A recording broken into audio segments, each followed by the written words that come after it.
이상하다. 이 산엔 까마귀가 없었는데. 산길을 오르던 젊은 과부의 발걸음이 멈추었습니다. 낭떠러지 끝에 백발의 노인이 쓰러져 있었지요. 숨은 붙어 있으나 얼굴은 이미 핏기를 잃어 새파랗게 질려 있었습니다. 과부는 망설이지 않았습니다. 노인을 등에 업고 가파른 산길을 내려오기 시작했지요. 그런데 이 과부는 몰랐습니다. 이 노인의 정체가 자신의 운명을 송두리째 바꿔놓을 것이라는 사실을 말이지요. 대체 이 노인에게는 어떤 비밀이 숨겨져 있었던 걸까요? 밤마실 야담일 찾아주셔서 감사합니다. 구독과 좋아요는 큰 힘이 됩니다. 오늘 이야기 시작하겠습니다. 먼 옛날 경상도 어느 산골 마을에 춘이라는 젊은 과부가 살고 있었습니다. 춘이는 18에 시집을 왔으나 혼례를 올린 지 석 달도 채 되지 않아 남편을 잃고 말았지요. 시어른들마저 전염병으로 세상을 떠나 홀로 남은 춘이는 초가집을 지키며 삭바느질로 근근히 살아가고 있었습니다. 춘이의 하루는 늘 같았습니다.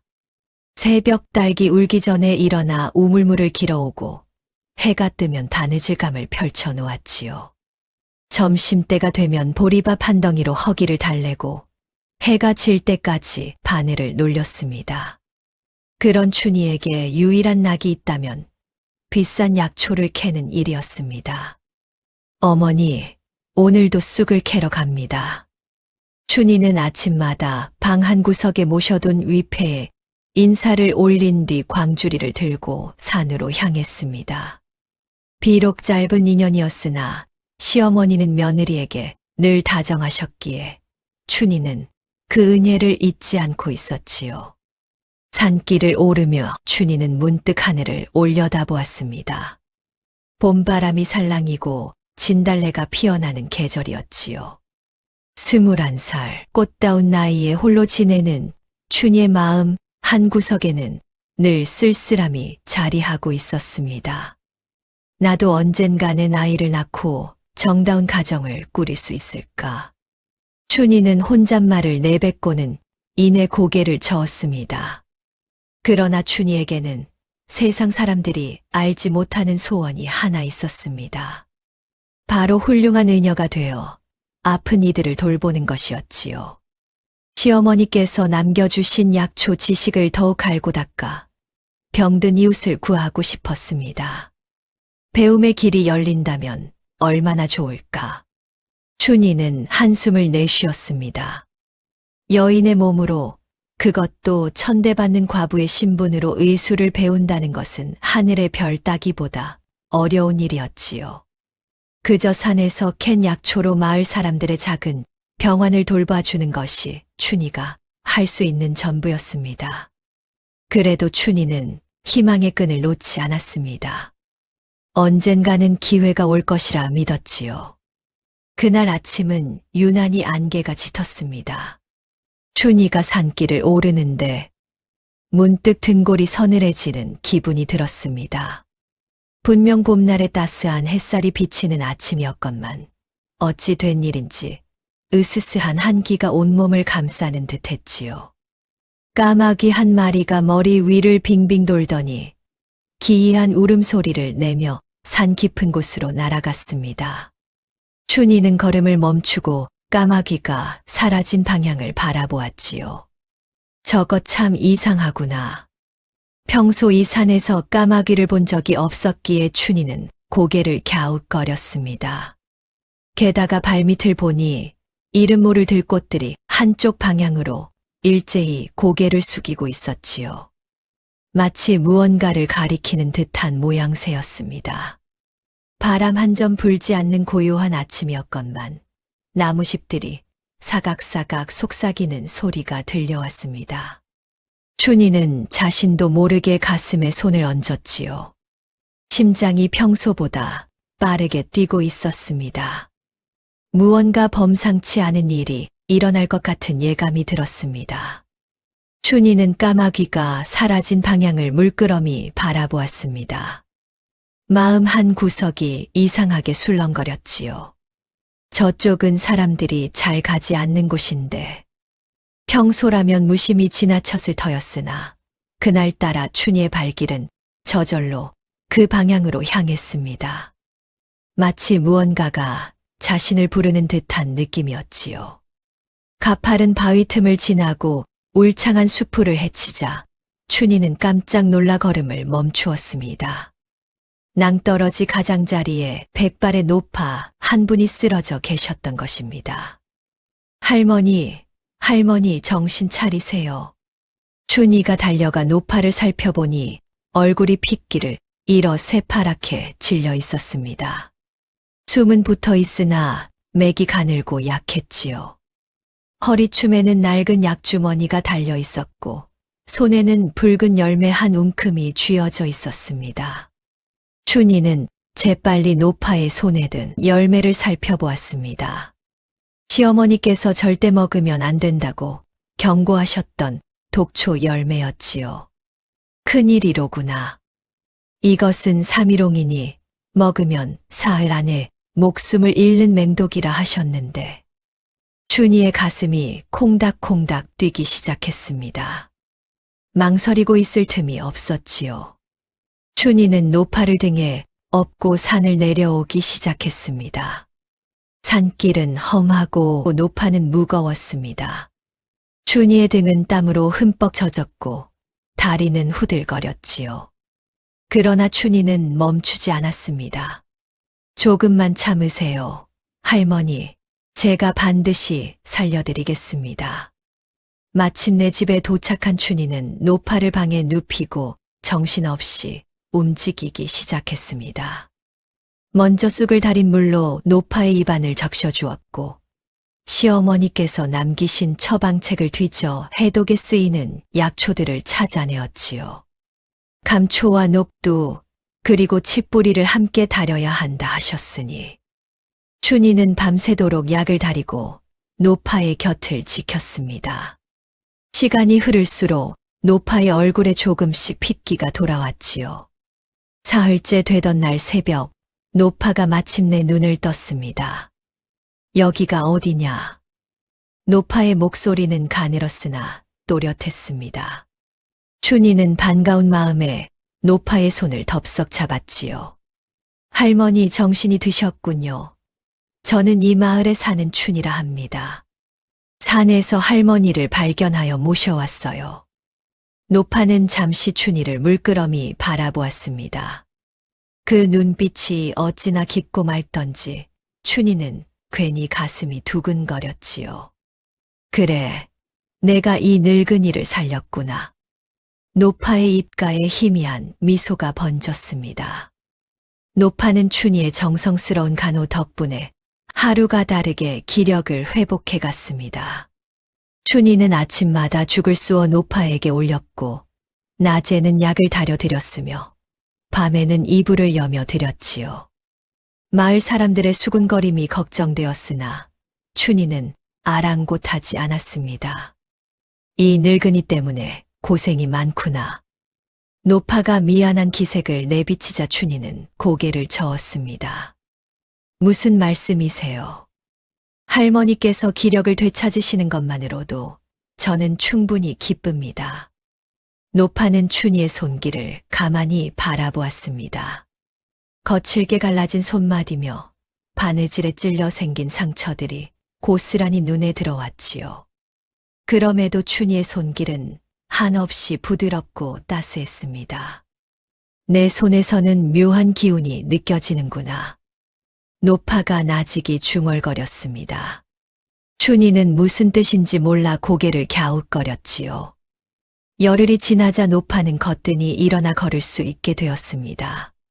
춘희가 기뻐하며 노파의 손을 잡자 노파는 빙긋 웃으며 말했지요. 내 은혜를 어찌 갚아야 할지 모르겠구나.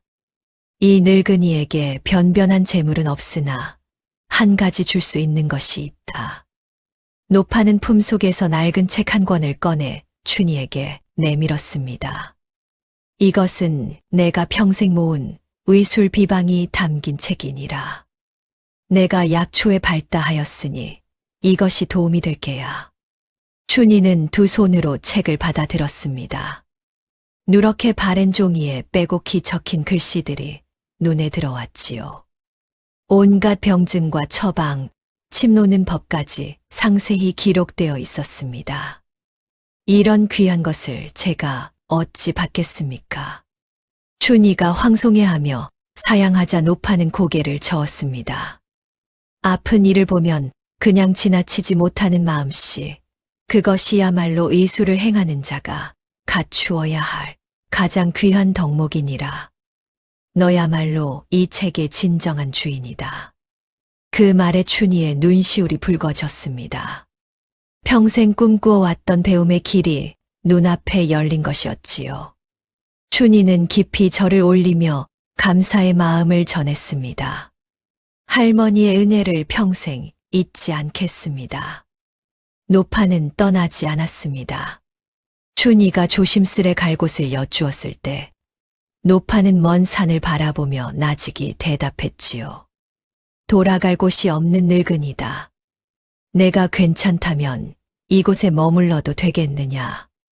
춘희는 두말 없이 고개를 끄덕였습니다. 오히려 반가운 일이었지요. 홀로 지내던 적막한 집에 말벗이 생긴 것이니까요. 그날부터 노파는 춘희에게 의술을 가르치기 시작했습니다. 책에 적힌 내용만으로는 알 수 없는 깊은 이치들을 하나하나 풀어 설명해 주었지요. 맥을 짚을 때는 세 손가락에 고르게 힘을 주어야 하느니라. 촌구맥, 관맥, 청맥의 흐름이 각기 다르니 그 차이를 느껴야 한다. 노파의 가르침은 놀라웠습니다. 단순히 약초를 다루는 법뿐만 아니라 사람의 몸을 읽는 법, 병의 근원을 찾는 법까지 막힘없이 술술 흘러나왔지요. 할머니께서는 대체 어디서 이런 의술을 배우셨습니까? 춘희가 감탄하며 물었으나 노파는 빙긋 웃기만 할 뿐 대답하지 않았습니다. 어느덧 석 달이 흘렀습니다. 춘희의 의술 실력은 나날이 늘어갔지요. 처음에는 마을 사람들이 과부의 집에 낯선 노파가 머문다며 수군거렸으나 춘희가 아픈 이웃들을 하나둘 고쳐주기 시작하자 이내 태도가 달라졌습니다. 춘희 안악의 손에서 신기가 나온다더라. 우리 아이 배탈도 단번에 낫게 해주었지 않은가. 마을 사람들이 춘희를 찾아오기 시작했습니다. 처음에는 꺼림칙해하던 이들도 병이 낫고 나면 고마움에 채소며 곡식을 들고 찾아왔지요. 춘희의 삶이 달라지고 있었습니다. 더 이상 팔자 드센 과부가 아니라 마을 사람들에게 필요한 존재가 되어가고 있었지요. 어느 날 저녁 춘희는 노파와 마주 앉아 저녁상을 받았습니다. 소박하지만 정갈한 밥상이었지요. 할머니, 요즘 저는 너무나 행복합니다. 춘희가 수줍게 말했습니다. 노파는 춘희를 바라보며 다정하게 고개를 끄덕였지요. 그래, 내 얼굴에 생기가 돌아서 보기 좋구나. 두 사람 사이에 따스한 정이 흘렀습니다. 피 한 방울 섞이지 않았으나 어느새 진짜 할머니와 손녀처럼 가까워진 것이었지요. 창밖으로 보름달이 두둥실 떠올랐습니다. 달빛이 방 안을 환하게 비추었고 노파의 은빈 머리카락이 유난히 곱게 빛났지요. 그러던 어느 날이었습니다. 춘희가 산에서 약초를 캐고 돌아오니 마을 어귀에 낯선 사내들이 서성이고 있었습니다. 검은 도포를 걸친 사내들은 날카로운 눈빛으로 이리저리 살피고 있었지요. 춘희는 괜히 불안한 마음이 들어 발걸음을 재촉했습니다. 집에 도착하니 노파가 창문 틈으로 밖을 내다보고 있었습니다. 평소와 달리 노파의 얼굴에 긴장한 기색이 역력했습니다. 할머니, 무슨 일이세요? 춘희가 조심스레 여쭈었으나 노파는 대답 대신 창문에서 물러나며 나직이 말할 뿐이었습니다. 아무것도 아니다. 어서 들어오너라. 그날 밤 노파는 유난히 말이 없었습니다. 춘희가 저녁상을 차려드려도 몇 숟갈 뜨지 않았고 평소처럼 의술 이야기를 나누지도 않았지요. 할머니, 혹시 어디 편찮으신 겁니까? 춘희가 걱정스러운 목소리로 물었습니다. 노파는 고개를 저으며 억지로 미소를 지어 보였지요. 늙으니 괜히 생각이 많아지는구나. 걱정 마라. 그러나 춘희는 노파의 눈빛에서 깊은 근심을 읽을 수 있었습니다. 무언가 숨기고 있다는 것을 직감했지요. 며칠 뒤 춘희는 장에 다녀오다가 마을 사람들이 수군거리는 소리를 들었습니다. 한양에서 관원들이 내려왔다더라. 어떤 죄인을 찾고 있다는데 대체 누구를 찾는 게야? 춘희의 가슴이 덜컥 내려앉았습니다. 설마 하는 생각에 걸음을 재촉하여 집으로 돌아왔지요. 노파는 방 안에서 무언가를 정리하고 계셨습니다. 춘희가 문을 열고 들어서자 노파는 화들짝 놀라며 손에 든 물건을 재빨리 숨겼지요. 할머니. 춘희가 부르자 노파는 애써 태연한 척하며 돌아앉았습니다. 왔느냐? 오늘은 장에서 무엇을 사왔느냐?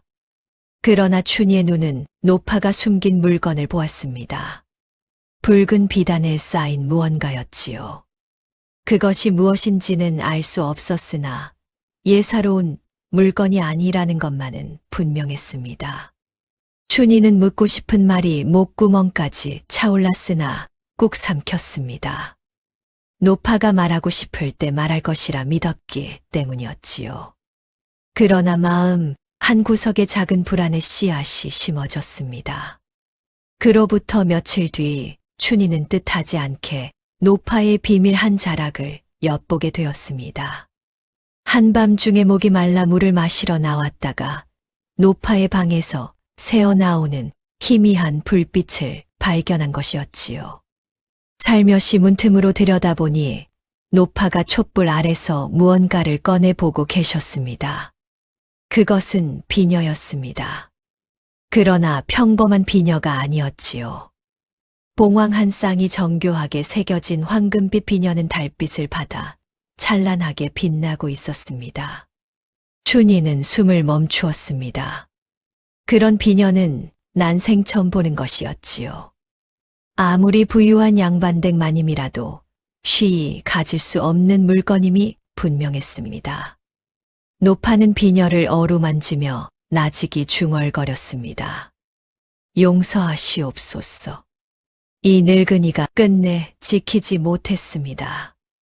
그 목소리에는 깊은 슬픔이 묻어 있었습니다. 춘희는 가슴이 먹먹해지는 것을 느꼈지요. 노파는 한참을 비녀를 바라보다가 다시 붉은 비단에 싸서 품속 깊이 넣었습니다. 그리고는 촛불을 끄고 자리에 누웠지요. 춘희는 발소리를 죽이며 제 방으로 돌아왔습니다. 잠이 오지 않았습니다. 머릿속에는 온갖 생각이 소용돌이쳤지요. 노파는 대체 누구인 것일까? 저 비녀는 어디서 난 것일까? 한양에서 내려온 관원들은 혹시 노파를 찾는 것이 아닐까? 의문은 꼬리에 꼬리를 물었습니다. 그러나 춘희는 노파에게 직접 물어볼 수가 없었지요. 노파가 말하지 않는 것에는 분명 이유가 있을 터였습니다. 다음 날 아침 춘희는 일부러 아무렇지 않은 척했습니다. 평소처럼 죽을 쓰고 약초를 손질하며 노파를 모셨지요. 할머니, 오늘은 제가 국수를 말아드릴까요? 며칠 전 장에서 좋은 밀가루를 구했거든요. 춘희가 밝게 웃으며 말하자 노파도 미소를 지었습니다. 네, 정성이 고맙구나. 노파의 눈가에 잔잔한 물결이 일었습니다. 춘희를 바라보는 눈빛에 감사와 미안함이 뒤섞여 있었지요. 춘희는 그 눈빛을 보며 마음속으로 다짐했습니다. 노파의 과거가 어떠하든 상관없다고, 지금 이 순간 함께하는 것만으로 충분하다고 말이지요. 봄이 가고 여름이 왔습니다. 춘희의 의술 실력은 날로 깊어졌고 소문은 인근 마을까지 퍼져나갔지요. 먼 곳에서도 아픈 이들이 춘희를 찾아왔습니다. 춘희 낭자가 고쳐주신 덕에 우리 어머니가 다시 걸을 수 있게 되었습니다. 저희 아버지의 기침병도 씻은 듯이 나았지요. 감사의 인사가 끊이지 않았습니다. 춘희의 집 앞마당에는 이웃들이 가져다 놓은 채소와 곡식이 쌓여갔지요. 어느 날 저녁 노파와 춘희는 마루에 앉아 노을을 바라보았습니다. 붉게 물든 하늘이 온 세상을 황금빛으로 물들이고 있었지요.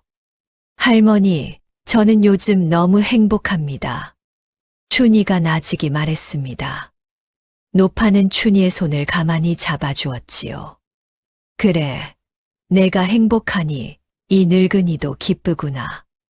할머니께서 안 계셨다면 저는 평생 외롭게 바느질만 하다 생을 마감했을 거예요. 할머니 덕분에 제가 꿈꾸던 삶을 살고 있습니다. 춘희의 눈가에 이슬이 맺혔습니다. 노파는 춘희의 머리를 쓰다듬으며 다정하게 말했지요. 아니다. 모두 내 타고난 심성과 노력 덕분이니라. 나는 그저 작은 불씨를 던져주었을 뿐, 그 불씨를 활활 피워낸 것은 너 자신이다. 마당에 능소화가 활짝 피어 있었습니다. 주황빛 꽃잎이 바람에 살랑이며 달콤한 향기를 퍼뜨렸지요. 할머니, 저는 할머니와 평생 함께하고 싶습니다. 할머니께서 제 진짜 할머니가 되어주시면 안 될까요? 춘희가 조심스레 여쭈었습니다.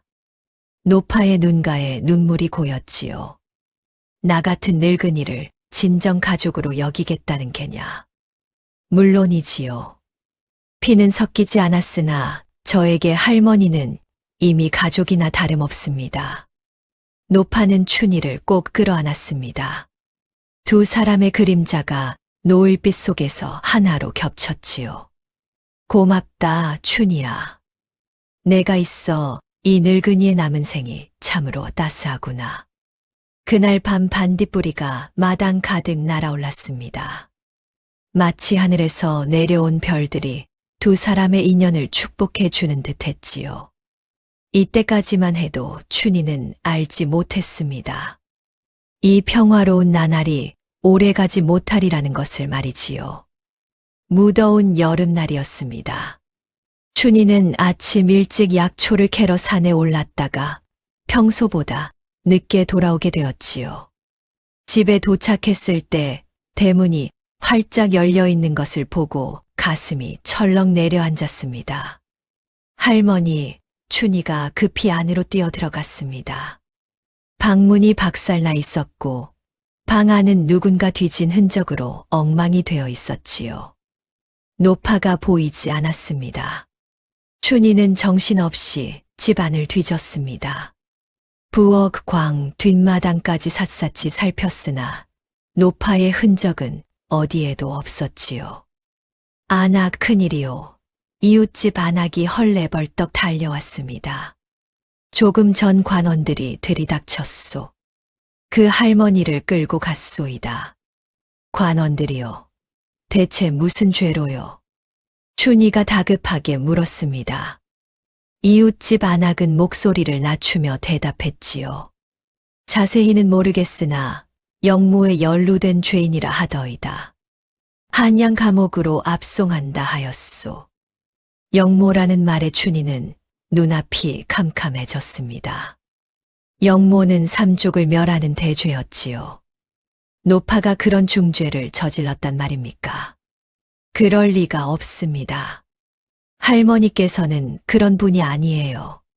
춘희가 외쳤으나 이웃집 안악은 고개를 저으며 물러섰습니다.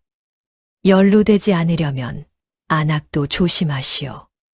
괜히 엮이면 함께 죄를 뒤집었을 수 있소이다. 마을 사람들이 하나둘 물러나기 시작했습니다. 불과 어제까지 감사 인사를 전하던 이들이 이제는 춘희를 피해 다녔지요. 춘희는 텅 빈 집에 홀로 남겨졌습니다. 엉망이 된 방 안에서 춘희는 무릎을 꿇고 주저앉았지요. 할머니. 눈물이 볼을 타고 흘러내렸습니다. 노파가 숨기던 비밀, 그 봉황비녀, 관원들의 추적, 모든 것이 머릿속에서 퍼즐처럼 맞춰지기 시작했지요. 노파는 대체 누구였던 것일까? 그리고 지금 어디로 끌려간 것일까? 춘희는 눈물을 훔치며 일어섰습니다. 가만히 앉아서 울고만 있을 수는 없었지요. 기다리세요, 할머니. 제가 반드시 찾아가겠습니다. 춘희는 보따리를 챙기기 시작했습니다. 노파가 남긴 의술책과 약초들, 그리고 얼마 되지 않는 노자를 꾸렸지요. 마을 사람들은 춘희가 미쳤다며 만류했습니다. 역적의 일에 끼어들면 너도 죽는다. 제발 정신 차려라, 춘희야. 그러나 춘희의 결심은 확고했습니다. 노파는 춘희에게 새 삶을 선물해 준 은인이었지요. 그 은혜를 저버릴 수는 없었습니다. 동틀녘 춘희는 마을을 떠났습니다. 한양으로 향하는 먼 길이 앞에 놓여 있었지요. 한양까지의 길은 멀고도 험했습니다. 춘희는 낮에는 걷고 밤에는 주막한 구석에서 쪽잠을 자며 열흘 만에 한양 도성에 도착했지요. 난생 처음 보는 도성의 웅장함에 잠시 넋을 잃었으나 곧 정신을 차리고 발걸음을 재촉했습니다. 혹시 며칠 전 경상도에서 압송된 죄인이 어디에 갇혀 있는지 아시는지요? 춘희는 닥치는 대로 사람들에게 물었습니다. 그러나 돌아오는 것은 차가운 눈총과 외면뿐이었지요. 역적에 대해 묻고 다니다니 내가 공범이냐? 썩 물러가거라. 괜히 엮이기 싫다. 춘희는 지쳐가는 몸을 이끌고 한양 거리를 헤맸습니다. 그러던 중 의원을 찾는다는 방이 붙은 큰 저택 앞을 지나게 되었지요. 마님께서 원인 모를 병환으로 드러누우신 지 보름째라네. 한양에 내로라 하는 의원들이 다 손을 놓았다는 구먼. 행인들이 수군거리는 소리가 귓전에 들려왔습니다. 춘희는 잠시 망설이다가 저택의 문을 두드렸지요. 누구냐? 경상도에서 올라온 의녀입니다. 마님의 병환을 살펴보고자 합니다.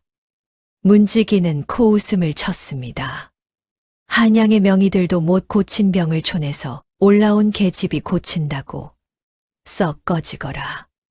그때 안에서 다급한 목소리가 들려왔습니다. 잠깐 들여보내거라.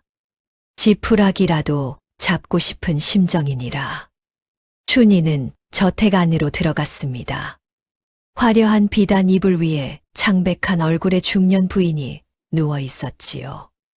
춘희는 부인의 맥을 짚고 얼굴빛을 살펴보았습니다. 마님, 혹시 며칠 전부터 입맛이 없으시고 손발이 저리지 않으셨습니까? 그렇다. 어찌 알았느냐? 음식에 독이 들어 있었습니다. 누군가 서서히 마님을 해하려 한 것이지요. 방 안이 술렁거렸습니다. 춘희는 품에서 약초를 꺼내 다리기 시작했지요. 노파에게 배운 해독 처방 그대로였습니다. 사흘 뒤 부인은 자리에서 일어날 수 있게 되었습니다. 내 은혜를 어찌 갚아야 할지 모르겠구나. 원하는 것이 무엇이든 말해보아라. 부인이 감격하며 말했습니다. 춘희는 고개를 숙이며 조심스레 입을 열었지요. 한 가지 여쭙고 싶은 것이 있사옵니다. 며칠 전 경상도에서 영모죄로 압송된 노파가 계시다 들었습니다. 그 노파가 어디에 갇혀 있는지 알 수 있을까요? 부인의 얼굴에 놀라움이 스쳤습니다. 내가 어찌 그 일을 아느냐? 그 노파는 20년 전 영모 사건에 연루된 상궁이니라. 당시 세자빈 마마를 모시던 수상궁이었지. 춘희의 심장이 멎는 듯 했습니다. 상궁이라니, 그것도 세자빈을 모시던 수상궁이라니요. 그 영모 사건이 대체 무엇이옵니까? 부인은 목소리를 낮추어 말했습니다. 20년 전 당시 세자 저하께서 갑작스레 돌아가셨느니라.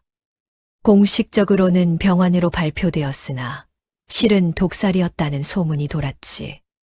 당시 세자빈 마마와 측근들이 영모를 꾀했다는 죄목으로 모두 처형되었느니라. 그렇다면 그 노파께서도 그래. 그 상궁만 홀로 도망쳐 20년간 숨어 지낸 것이지. 그런데 말이다. 부인은 주위를 살피더니 더욱 목소리를 낮추었습니다. 실은 그 영모 사건이 조작되었다는 소문이 바다 아니라 진짜 세자를 독살한 것은 따로 있고 세자빈과 측근들은 누명을 쓴 것이라고 말이야. 춘희는 온몸에 전율이 흐르는 것을 느꼈습니다. 노파가 20년간 숨어 지낸 이유, 그 봉황비녀의 정체, 모든 것이 하나로 연결되었지요.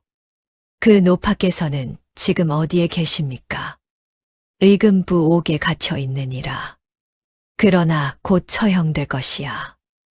영모죄는 변명의 여지가 없으니까. 춘희는 두 주먹을 불끈 쥐었습니다. 시간이 없었지요. 춘희는 의금부 옥 앞을 서성거렸습니다. 높다란 담장 안에서 신음소리가 새어나왔지요. 춘희의 마음이 찢어지는 듯했습니다. 노파가 저 안에서 어떤 고초를 겪고 있을지 생각만 해도 눈물이 앞을 가렸지요. 물러서거라. 여기는 죄인 면회가 금지되어 있느니라. 옥졸이 창을 들이밀며 소리쳤습니다. 춘희는 물러서지 않았지요. 저는 그 노파의 가족입니다. 제발 한 번만 만나게 해 주십시오. 가족이라고? 역적의 가족이면 너도 잡혀 들어가야 마땅하다. 썩 꺼지지 못할까? 춘희는 울며불며 매달렸으나 소용이 없었습니다. 결국 옥졸에게 떠밀려 쫓겨나고 말았지요. 한양 거리를 정처 없이 걷던 춘희는 문득 익숙한 목소리를 들었습니다. 춘희 아니냐. 돌아보니 경상도 마을에서 함께 살던 이웃 안악이 서 있었지요. 한양의 친척을 만나러 왔다가 춘희를 본 것이었습니다. 내가 어찌 여기에 있느냐. 설마 그 역적 노파를 따라온 게냐. 이웃 안악의 목소리에 경멸이 묻어 있었습니다. 춘희는 고개를 들어 똑바로 쳐다보았지요. 그분은 역적이 아닙니다. 누명을 쓴 것이에요. 하, 미쳤구나. 관에서 역적이라 하면 역적인 개야. 너도 엮이면 목이 달아날 줄 알아라. 이웃 안악은 손사래를 치며 황급히 사라졌습니다. 춘희는 그 뒷모습을 바라보며 씁쓸하게 웃었지요. 불과 며칠 전까지 은인이라 부르던 사람들이 이제는 역적의 동조자라며 손가락질을 했습니다. 세상의 인심이란 것이 이토록 야박한 것이었지요. 그러나 춘희는 포기하지 않았습니다. 그 무렵 한양에는 한 남자가 있었습니다. 병조판서 조대감이라 불리는 그는 권세가 하늘을 찌르는 자였지요. 누구든 그의 앞에서는 고개를 숙여야 했고 그의 말 한마디면 사람의 목숨이 오가는 세상이었습니다. 조대감은 바로 20년 전 영모 사건의 배후였습니다. 당시 젊은 관리였던 조대감은 세자 저하의 총애를 시기하여 독사를 꾸몄지요. 그리고는 교묘하게 세자빈과 측근들에게 누명을 씌워 모두 제거해 버렸습니다. 유일하게 도망친 수상공만이 진실을 알고 있었지요. 그 늙은 것이 잡혔다고 조대감은 보고를 받고 음흉하게 웃었습니다. 20년 만에 드디어 잡았구나. 이번에야말로 영영 입을 막아야겠어. 조대감은 신복을 불러 명했지요. 처형 날짜를 앞당겨라. 그리고 혹시 그 늙은이를 찾아다니는 자가 있으면 즉시 보고하도록 해라. 분부대로 하겠습니다. 신복이 물러가자 조대감은 창밖을 내다보며 중얼거렸습니다. 20년간 불안에 떨며 지냈건만 이제야 마음 편히 잠들 수 있겠구나. 한편 춘희는 노파를 구할 방도를 찾아 동분서주하고 있었습니다. 그러던 중 병을 고쳐준 저택의 부인이 춘희를 다시 불렀지요. 내가 그 상궁을 구하려 한다는 소문을 들었느니라. 예, 마님. 그분은 제 목숨보다 소중한 분이십니다. 부인은 잠시 고민하다가 목소리를 낮추었습니다. 사실 나도 그 영모 사건이 조작되었다는 심증을 가지고 있느니라.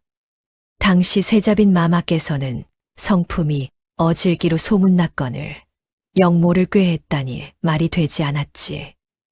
그렇다면 진범이 누구입니까?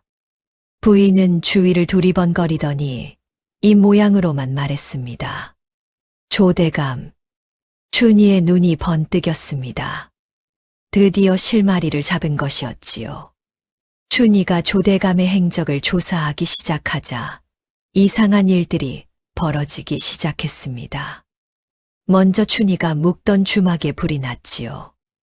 다행히 춘희는 빠져나왔으나 가지고 있던 짐을 모두 잃고 말았습니다. 노파가 준 의술책만 간신히 품에 안고 나왔지요. 누가 일부러 불을 지른 것이 틀림없어요. 춘희는 이를 악물었습니다. 누군가 자신의 행적을 감시하고 있다는 것을 깨달은 것이지요. 며칠 뒤에는 길을 가다가 정체 모를 사내들에게 습격을 당했습니다. 경고다. 역적의 일에서 손을 떼지 않으면 목숨을 부지하기 어려울 게야. 사내들이 으르렁거렸습니다. 춘희는 온몸에 멍이 들고 입술이 터졌으나 굴하지 않았지요. 저는 물러서지 않을 것입니다. 사내들은 혀를 차며 사라졌습니다. 설상가상으로 병을 고쳐준 부인마저 춘희를 피하기 시작했지요. 조대감의 위세에 눌려 더 이상 도와줄 수 없다는 전갈이 왔습니다. 춘희는 완전히 고립되었습니다. 한양 한복판에서 아는 이 하나 없이, 돈도 없이, 갈 곳도 없이 떠돌아야 했지요.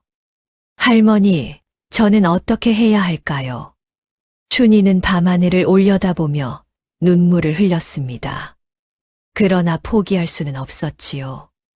노파가 옥중에서 고통받고 있을 것을 생각하면 자신의 고초쯤은 아무것도 아니었습니다. 어느 날 춘희는 저작거리에서 구걸을 하다가 기이한 소문을 들었습니다.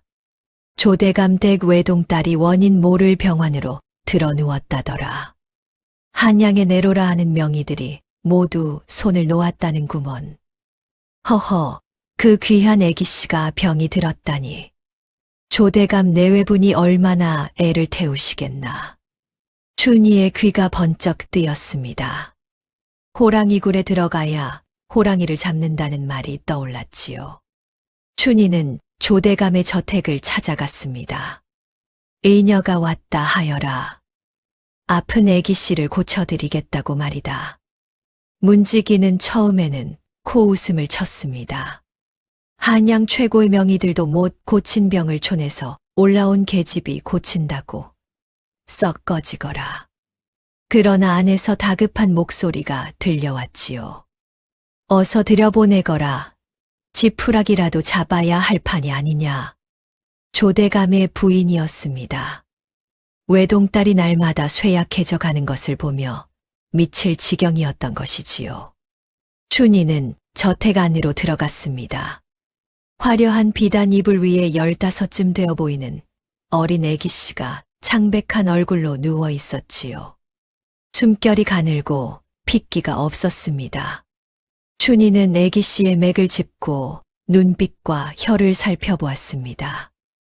애기씨께서는 언제부터 음식을 제대로 못 드셨습니까? 한 달쯤 되었느니라. 처음에는 입맛이 없다 하더니 이제는 물 한 모금도 넘기기 어려워하는구나. 부인이 울먹이며 대답했습니다. 춘희는 고개를 끄덕이며 품에서 약초를 꺼냈지요. 위장의 한기가 깊이 스며들어 기운이 막힌 것입니다. 제가 처방을 해드리겠습니다. 춘희는 노파에게 배운 처방대로 약을 다리기 시작했습니다. 사흘 밤낮을 곁에서 간호하며 약을 먹이고 침을 놓았지요.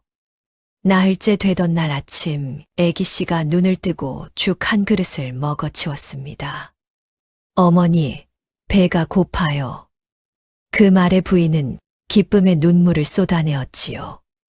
고맙다, 고맙다. 내 은혜를 평생 잊지 않겠노라. 부인은 춘희의 손을 덥석 잡으며 연신 고마움을 표했습니다.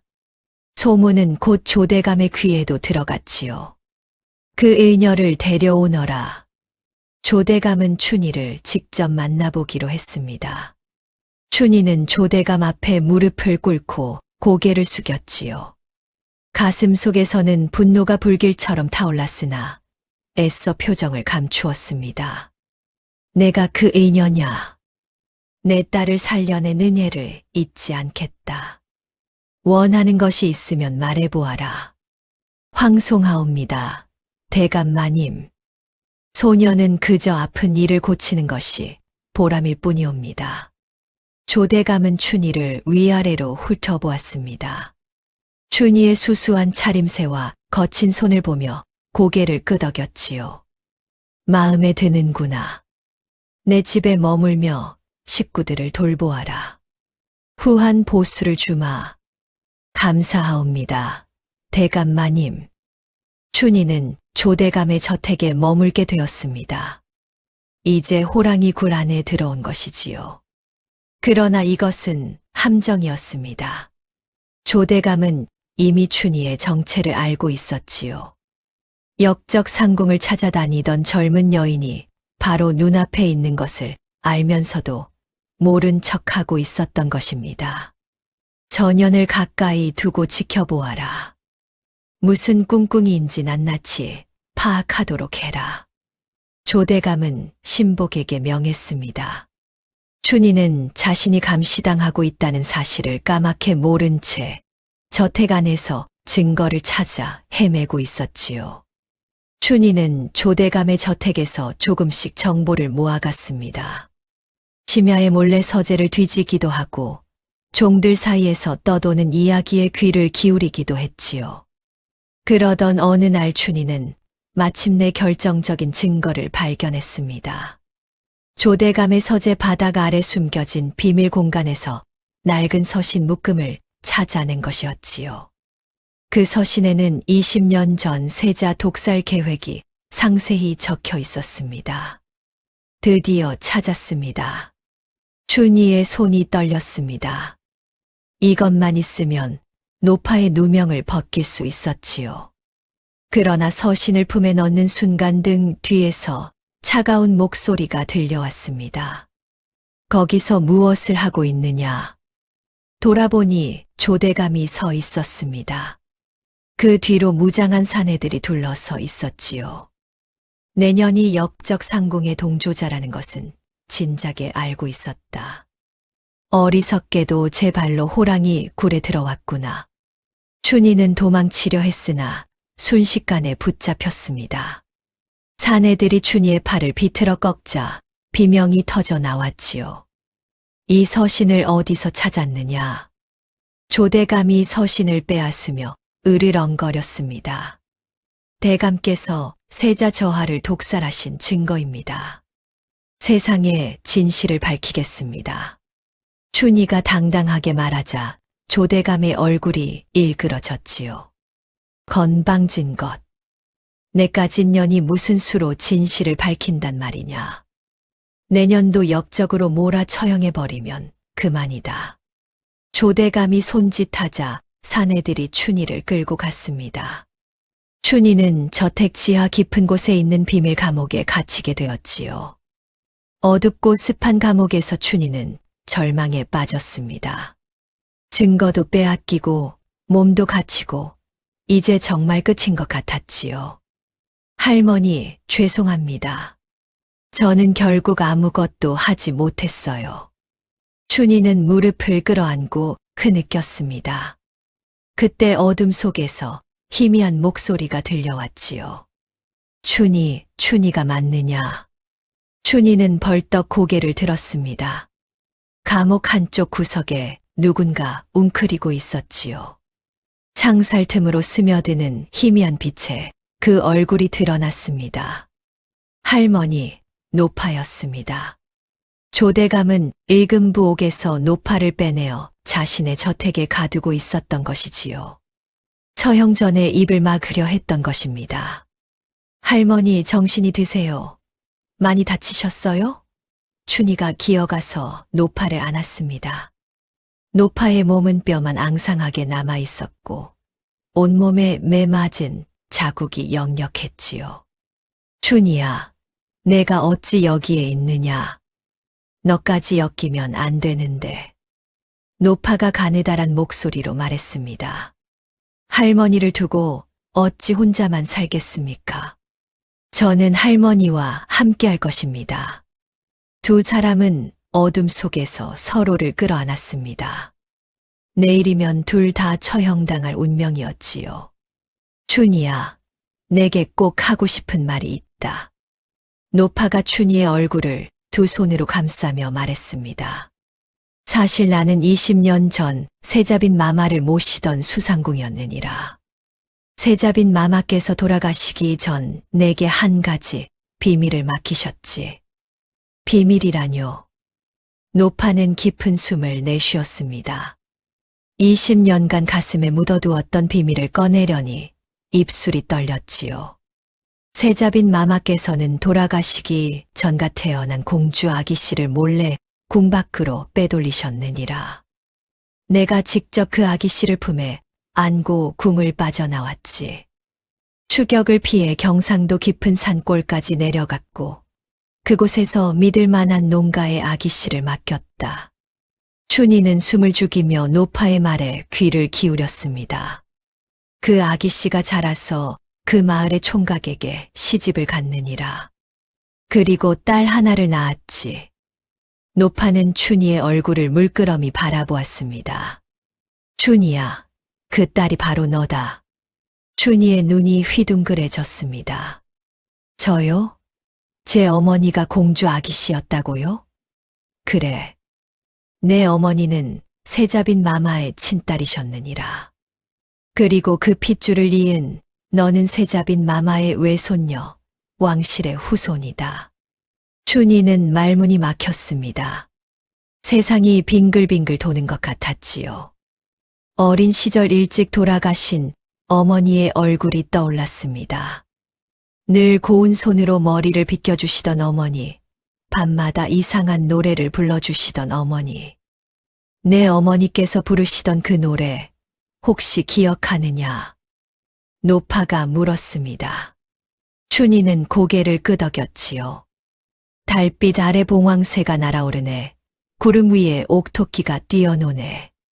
춘희가 읊조리자 노파의 눈에서 눈물이 주르륵 흘러내렸습니다. 그것은 세자빈 마마께서 아기씨를 재울 때 부르시던 자장가니라. 내가 아기씨를 궁 밖으로 데리고 나올 때 그 노래를 함께 가르쳐 주었지. 대대로 이어가라고 말이다. 노파는 잠시 숨을 고르고 말을 이었습니다. 내 어머니께서 병원으로 일찍 돌아가셨다 하였지. 그 후로 나는 내 행방을 찾아 20년간 전국을 떠돌았느니라. 그러다 그 산에서 쓰러졌고 내가 나를 구해 주었지. 춘희는 그제야 깨달았습니다. 노파가 산에서 쓰러진 것도 자신의 집에 머문 것도 의술을 가르쳐 준 것도 모두 우연이 아니었던 것이지요. 할머니께서는 처음부터 저를 알아보셨던 것입니까? 아니다. 처음에는 몰랐느니라. 그런데 어느 날 밤 내가 잠결에 그 자장가를 흥얼거리는 것을 들었지. 그 순간 온몸에 전율이 흘렀다. 세상에 내가 찾던 아이가 바로 눈앞에 있었던 것이야. 노파는 품속에서 붉은 비단에 쌓인 무언가를 꺼냈습니다. 그 봉황 비녀였지요. 이것은 세자빈 마마께서 아기씨에게 물려주라며 내게 맡기신 것이니라. 내 어머니께 전해드리려 했으나 끝내 찾지 못하고 돌아가셨지. 이제 내게 주마. 이것이 내가 왕실의 핏줄임을 증명하는 유일한 증거다. 춘희는 떨리는 손으로 비녀를 받아들었습니다. 달빛에 비친 봉황의 눈이 마치 살아있는 듯 반짝였지요. 미안하다, 춘희야. 너를 이 위험에 끌어들인 것이. 아닙니다, 할머니. 저는 후회하지 않습니다. 오히려 감사드립니다. 제가 누구인지, 어디서 왔는지 알게 해주셨으니까요. 두 사람의 손이 굳게 맞잡혔습니다. 죽음을 앞둔 밤이었으나 두 사람의 마음만은 따스하게 이어져 있었지요. 그때 감옥 밖에서 발자국 소리가 들려왔습니다. 조대감의 신복이 횃불을 들고 나타났지요. 내일 새벽 처형이다. 마지막 밤이니 실컷 울어라. 신복은 비웃으며 사라졌습니다. 춘희는 노파를 꼭 끌어안으며 속삭였지요. 할머니, 저는 끝까지 포기하지 않겠습니다. 그날 밤 춘희는 잠을 이루지 못했습니다. 노파는 기력이 다하여 춘희의 무릎을 베고 깊은 잠에 빠져 있었지요. 춘희는 노파의 흰 머리카락을 쓰다듬으며 생각에 잠겼습니다. 반드시 살아나가야 합니다. 할머니와 함께, 그리고 진실을 세상에 알려야 해요. 춘희는 감옥 안을 찬찬히 살펴보았습니다. 돌벽 사이로 스며드는 차가운 바람, 녹슨 쇠창살, 그리고 천장 한쪽에 뚫린 작은 환기구가 눈에 들어왔지요. 그때 문득 조대감의 딸 애기씨가 떠올랐습니다. 춘희가 정성껏 간호하여 살려낸 그 아이였지요. 애기씨는 병이 나은 뒤로도 춘희를 따르며 자주 찾아왔었습니다. 춘희는 혹시나 하는 마음에 작은 돌멩이를 주워 벽을 두드리기 시작했습니다. 규칙적으로 3번씩 끊어서 말이지요. 한참을 두드리자 환기구 위에서 인기척이 느껴졌습니다. 누구세요? 가느다란 목소리가 들려왔습니다. 춘희의 심장이 쿵쾅거렸지요. 애기씨, 저 춘희입니다. 잠시 침묵이 흘렀습니다. 그리고는 환기구 틈으로 하얀 얼굴이 내려다 보였지요. 언니가 왜 여기에 계세요? 아버지께서 언니를 가두셨다는 말이 사실이었군요. 애기씨의 목소리가 떨리고 있었습니다. 애기씨, 저를 도와주실 수 있겠습니까? 춘희가 간절하게 말했습니다. 애기씨는 망설이는 기색이었지요. 하지만 아버지께서 아시면, 애기씨, 대감 어른께서는 20년 전 세자 저하를 독살하신 분입니다. 그리고 무고한 분들에게 누명을 씌워 죽게 하셨지요.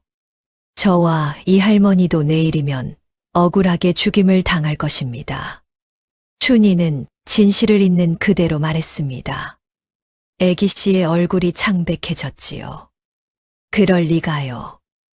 아버지께서 그런 분이 아니에요. 저도 믿고 싶지 않았습니다.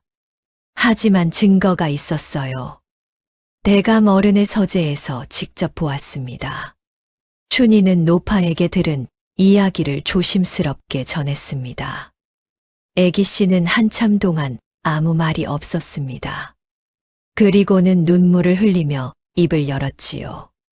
언니, 저도 느끼고 있었어요. 아버지 주변에서 이상한 일들이 벌어지는 것을 말이에요. 애기씨는 고개를 숙였습니다. 제가 외면하고 싶었던 것인지도 몰라요. 애기씨, 언니, 제가 도울게요. 언니는 제 목숨을 살려주신 은인이에요. 그 은혜를 갚겠습니다. 애기씨의 눈빛이 단호하게 변했습니다. 춘희는 가슴 깊이 감사함이 솟아올랐지요. 고맙습니다, 애기씨. 한 가지만 부탁드려도 될까요? 대감 어른의 서재에 있는 서신 묶음을 가져다 주실 수 있겠습니까? 바닥 아래 숨겨진 공간에 있을 것입니다. 애기 씨는 고개를 끄덕였습니다. 기다리세요, 언니. 꼭 가져올게요. 애기 씨가 사라지자 춘희는 다시 노파의 곁으로 돌아왔습니다. 노파는 여전히 깊은 잠에 빠져 있었지요. 할머니, 조금만 버텨주세요. 희망이 보입니다. 얼마나 시간이 흘렀을까요? 환기구에서 다시 인기척이 났습니다. 언니, 가져왔어요. 애기 씨가 작은 보따리를 환기구 틈으로 내려보냈습니다. 춘희가 받아보니 그 안에는 서신 묶음뿐만 아니라 열쇠 꾸러미와 음식까지 들어있었지요.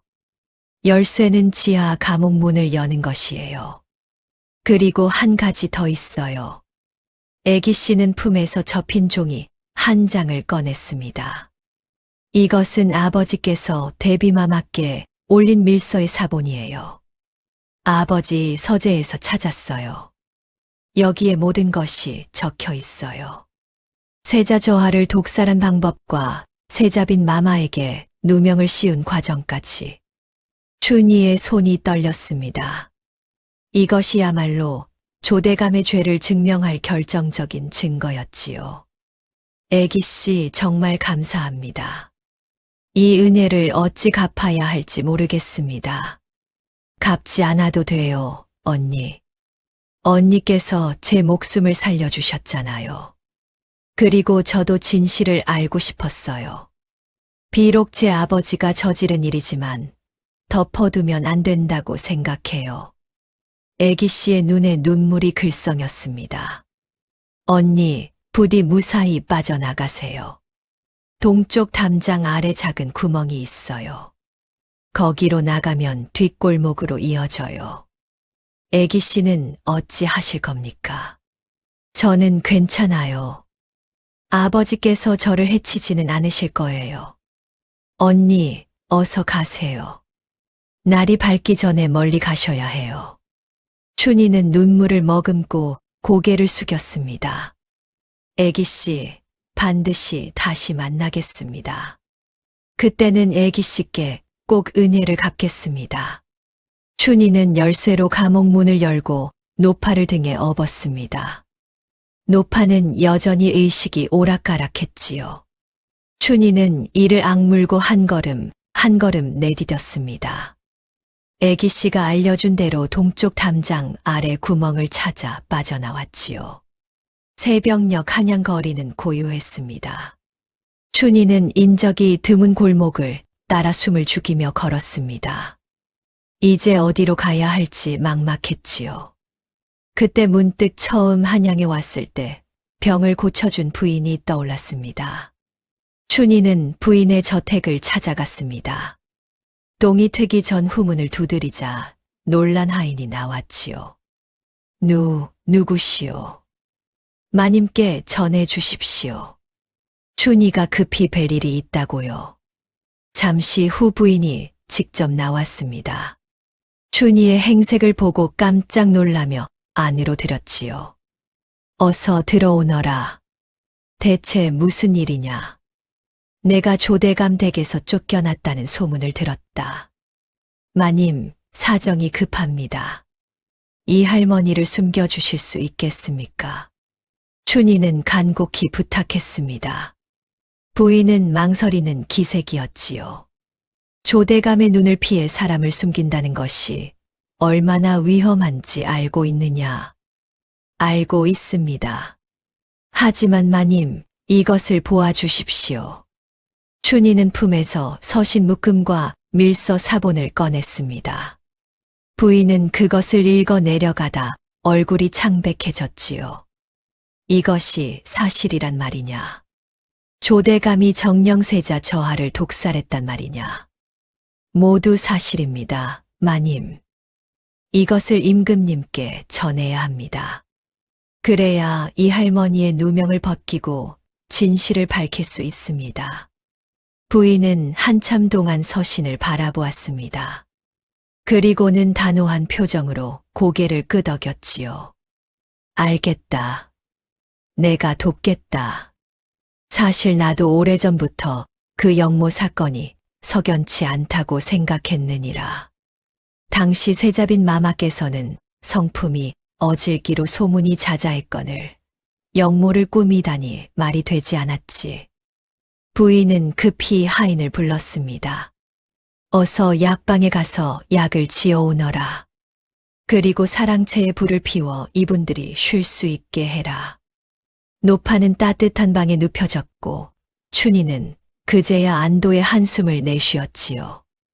마님, 은혜를 잊지 않겠습니다. 은혜는 무슨?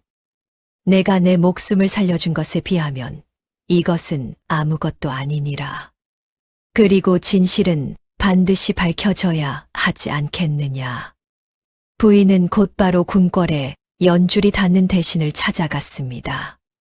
이조판서 박대감이었지요. 박대감은 평소 조대감의 전행을 못마땅하게 여기던 터라 이 증거를 보고 크게 놀랐습니다. 이것이 사실이라면 조선 팔도가 발칵 뒤집힐 일이로다. 내가 직접 임금님께 아뢰겠노라.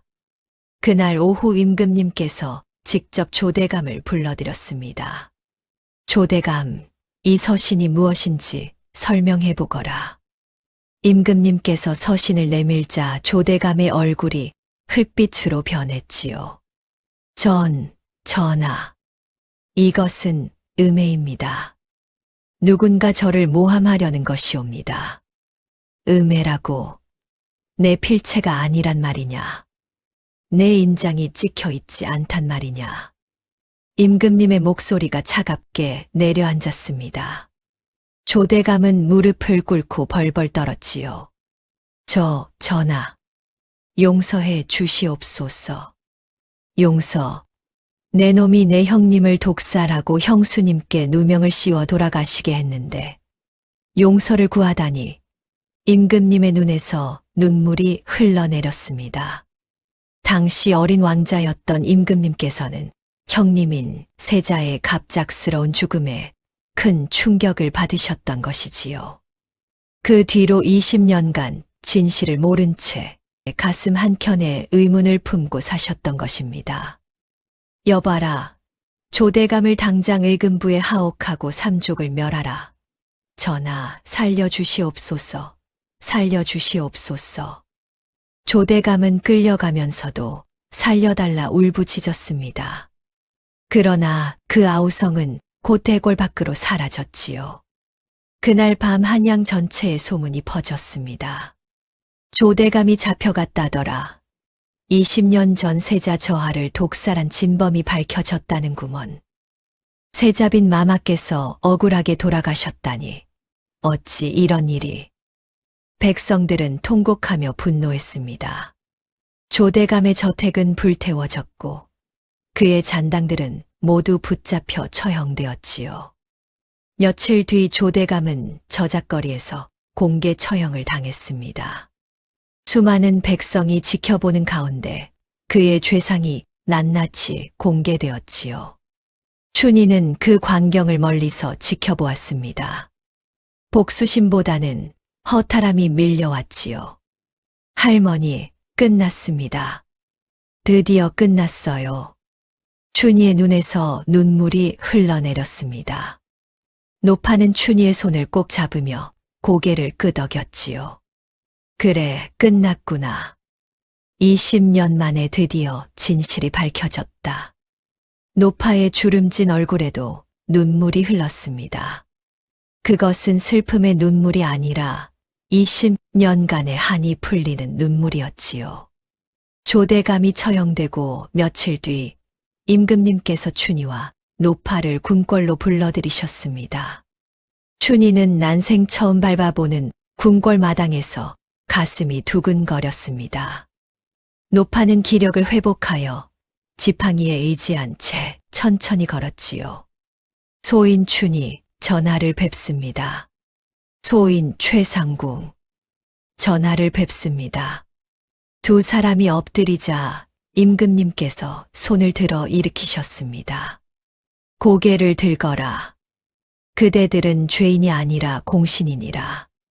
임금님의 목소리는 따스했습니다. 그러나 그 눈가에는 깊은 슬픔이 서려 있었지요. 최상궁, 내가 20년간 형수님의 억울함을 밝히기 위해 얼마나 고생했는지 과인이 잘 알고 있느니라. 그 충정에 깊이 감사한다. 노파의 눈에서 눈물이 흘러내렸습니다. 전하, 이제야 세자빈 마마의 한을 풀어드릴 수 있게 되어 소이는 여한이 없사옵니다. 임금님께서 고개를 끄덕이시더니 춘희를 바라보셨습니다. 그리고 춘희라 하였느냐? 내가 형수님의 외손녀라는 것이 사실이냐? 그러하옵니다, 전하. 춘희가 대답하자 임금님께서 봉황 비녀를 가져오게 하셨습니다. 임금님께서는 그 비녀를 한참 동안 바라보시더니 깊은 한숨을 내쉬셨지요. 이것은 틀림없이 형수님의 비녀니라. 어릴 적 형수님께서 이 비녀를 꽂고 계신 모습을 자주 보았느니라. 임금님의 눈가가 붉어졌습니다. 형수님의 핏줄이 살아 있었구나. 과인은 20년간 형님과 형수님의 억울한 죽음에 가슴 아파했느니라. 그런데 형수님의 외손녀가 눈앞에 있다니 이 어찌 하늘의 뜻이 아니겠느냐. 임금님께서 춘희에게 다가오셨습니다. 춘희야, 아니 이제부터는 현주라 부르겠다. 형수님의 이름 한 글자를 따서 말이다. 과인이 너를 옹주의 예우로 대우하겠노라. 전하, 소인은 그저 시골에서 자란 미천한 몸이옵니다. 그런 과분한 대우는 받을 수 없사옵니다. 춘희가 황망히 사양하자 임금님께서 고개를 저으셨습니다. 미천하다니 무슨 말이냐? 너는 엄연히 왕실의 핏줄이니라. 비록 공식적인 옹주 책봉은 어렵더라도 과인이 특별히 현주라는 이름과 함께 정삼품 숙인의 품계를 내리겠다.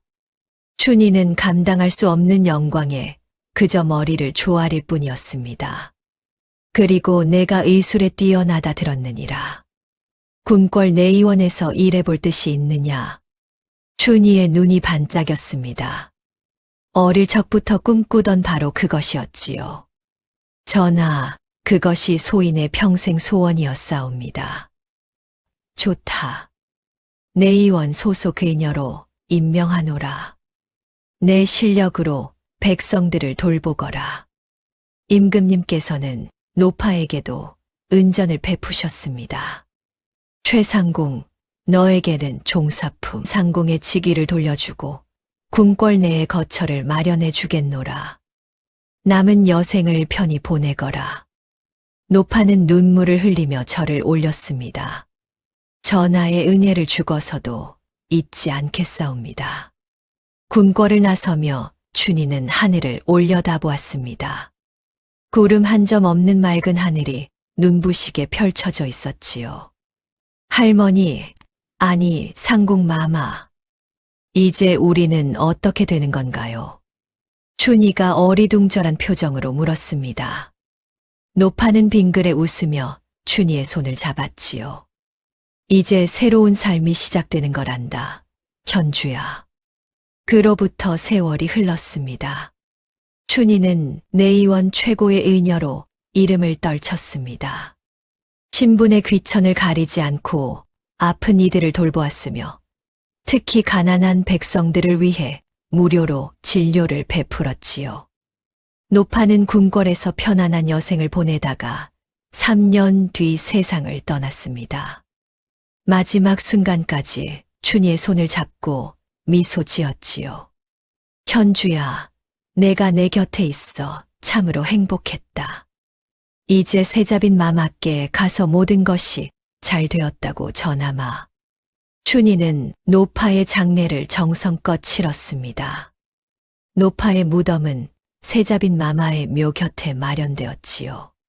조대감의 딸 애기씨는 아비의 죄에 연좌되지 않았습니다. 임금님께서 춘희의 간청을 받아들여 특별히 사면하셨던 것이지요. 애기씨는 훗날 어진 선비에게 시집가서 행복한 삶을 살았습니다. 어느 봄날 춘희는 노파의 무덤 앞에 앉아 막걸리 한 잔을 올렸습니다.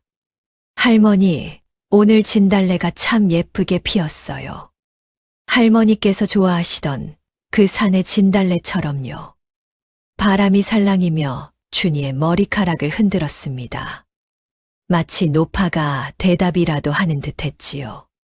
할머니 덕분에 저는 제가 누구인지 알게 되었고 꿈을 이룰 수 있었습니다. 평생 감사하며 살겠습니다. 춘희는 고개를 들어 하늘을 바라보았습니다. 구름 사이로 봉황 한 쌍이 나는 듯한 형상이 보였지요. 춘희는 빙그레 웃으며 자리에서 일어났습니다. 옛말에 적선지가 필요경이라 했습니다. 착한 일을 많이 한 집안에는 반드시 경사가 있다는 뜻이지요.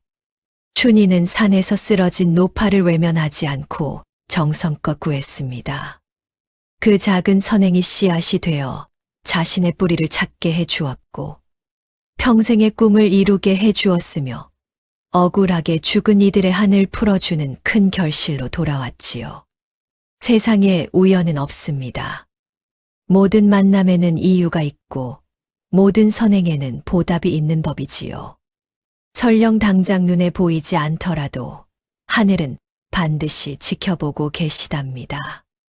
다음 영상을 빠르게 만나보시려면 좋아요와 구독을 눌러주세요. 그럼 더 재미있는 영상으로 찾아뵙겠습니다. 모두 행복한 하루 보내세요.